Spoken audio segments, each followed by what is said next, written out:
Salut. Parlons de deux téléphones à clapet tout juste sortis de chez Samsung. Le Galaxy Z Flip 7 et le Galaxy Z Flip 7 FE. À première vue, ils semblent similaires. Ce sont tous les deux des téléphones à clapet. Ils se plient en deux et ils proposent tous ces petits trucs sympas comme les fonctions de pavé tactile où la moitié inférieure de l'écran se transforme en pavé tactile quand le téléphone est plié à moitié. Ils vous permettent aussi tous les deux d'utiliser l'autre écran pour des choses comme l'appareil photo afin que vous puissiez prendre des selfies ou enregistrer des vidéos sans ouvrir le téléphone. C'est vraiment très pratique. En plus, l'appareil photo extérieur est toujours meilleur que celui à l'intérieur. Maintenant, parlons de l'autre écran. Lui-même est plus performant que jamais. Vous pouvez faire bien plus que simplement vérifier l'heure ou voir les notifications. Il y a des widgets, des contrôles multimédia, des raccourcis rapides comme le Wi-Fi, le Bluetooth, le mode avion, la lampe torche et c'est vraiment super. Et en parlant de la lampe torche, j'aime bien cette fonction de sécurité qui fait que on ne peut pas l'allumer directement depuis l'autre écran à moins de le retourner pour qu'il ne soit plus face à votre visage, puis d'appuyer sur la touche de volume pour l'activer. Je trouve que c'est une idée intelligente. Pas de risque d'aveuglement accidentel. Maintenant, passons aux différences, parce que c'est là que ça devient intéressant.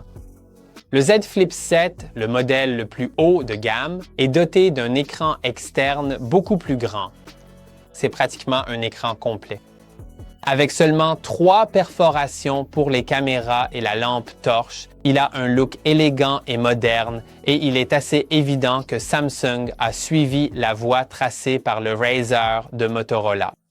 Pendant ce temps, le Z Flip 7 FE utilise le même ancien écran que celui du Flip 6 avec sa forme carrée, tronquée et ses larges bordures.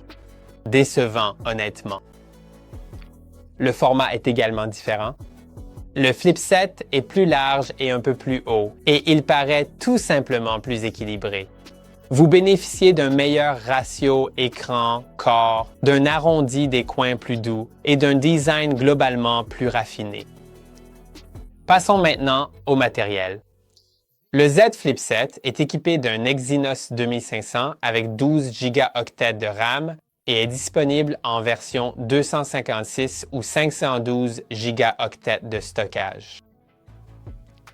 Le Z Flip 7 FE fonctionne avec l'Exynos 2400, n'a que 8 Go de RAM et propose 128 ou 256 Go de stockage.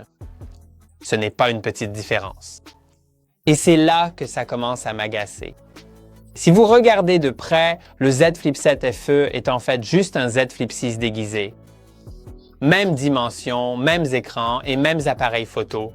Littéralement, la seule chose qui a changé, c'est le processeur et encore, pas de façon significative. Le Z Flip 6 était équipé du Snapdragon 8 Gen 3 qui était une puce à 8 cœurs.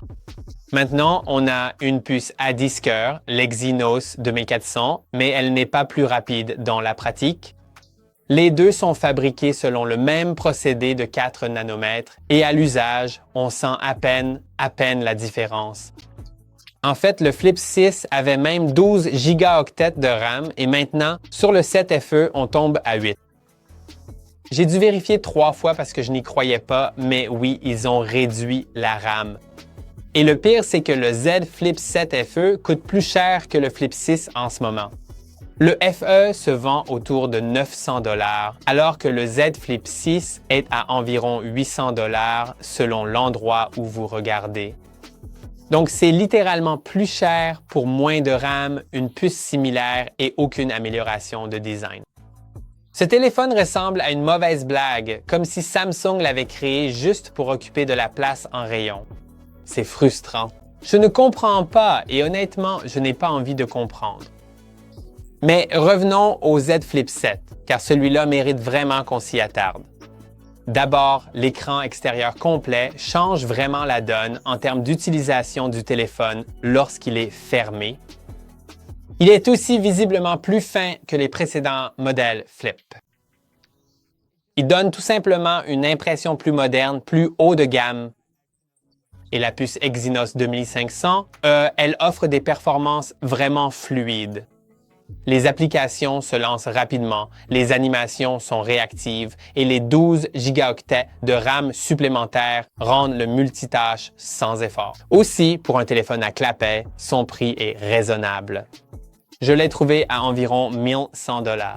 Et compte tenu de ce que vous obtenez, un meilleur design, un écran amélioré, 12 gigaoctets de RAM réel, un processeur plus récent, c'est vraiment solide. Voici donc la version courte.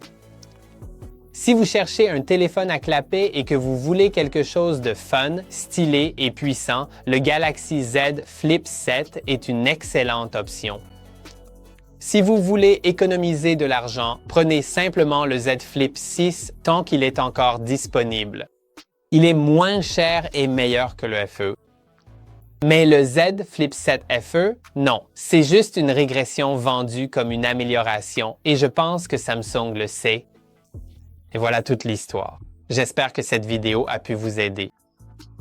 Dites-moi dans les commentaires ci-dessous si j'ai pu vous aider, si vous avez d'autres choses à dire et n'hésitez pas à liker et à vous abonner à notre chaîne pour nous aider à créer plus de contenu comme celui-ci à l'avenir. On se retrouve dans la prochaine vidéo.